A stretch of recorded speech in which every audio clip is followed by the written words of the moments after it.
I like to do a lot of research before I start a collection. I get my ideas from so many places. As you know, I'm sometimes inspired just by the fabric or the trim itself. But before I start a collection, I like to do a lot of research in books. If I'm doing a flapper dress, I love to scan as many 1920s books as I can. I love old Hollywood. I love old Hollywood. So I love looking through and seeing what amazing costume designers back then did.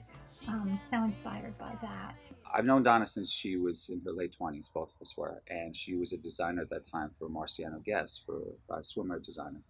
And I remember she would travel the globe. She'd go to Brazil, she'd go to south of France, to Australia, and she'd come back with these swatches of fabrics. And she'd hold them like she was so excited about it. She'd say, look at this, look what I have here.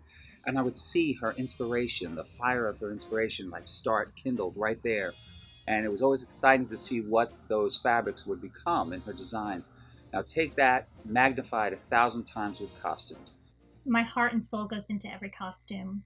I just am so, so involved in the entire process from the moment I find that fabric to doing the sample request, getting the sample here, fitting. I try everything on.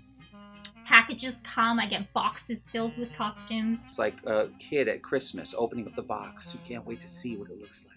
And I immediately open my box and I put the costume on, and never fails. It never fails. Every time I put a costume on, the doorbell rings.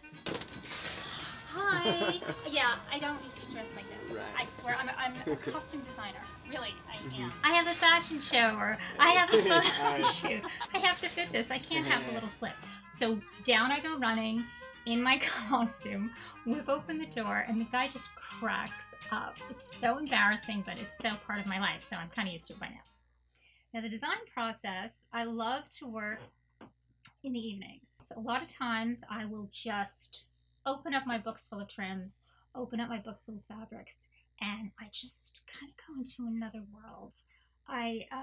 Before you know it, the hours are going by, and I'm looking at the clock, and okay, it's 2 o'clock in the morning. I've got to go to bed. And then it's 3, and then I'm like, okay, 1 more hour. But I'm so caught up in it, and I'm so excited about it. And my mannequin is filled, and the sketches are piled up, and my floor is covered. And then I go to bed, and sometimes I'm so tired, I'm like, is that good? Like, I don't even know if it's good anymore because I'm so tired. She's designing gowns. She's designing flapper dresses. She's designing warriors. It's a much broader spectrum for designs. And she takes out. She goes, look at this design, look at that. And then I see that from that stage to the next stage, which is like culmination of all of her hard work for an entire year. In the morning, I start my day job, which is the same job, but now I'm working with the office. So I'm answering questions, I'm doing fittings, working with the tech department.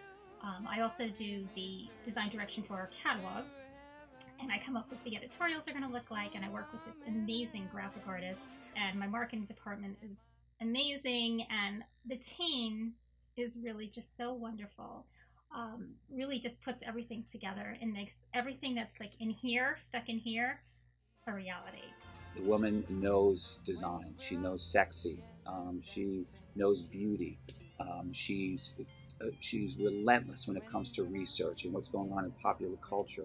So she could take those things that are happening in popular culture and implement them into her designs each and every year. For that, I'm just extremely impressed. I mean, I'm the luckiest girl in the world. I get to design something that people party in.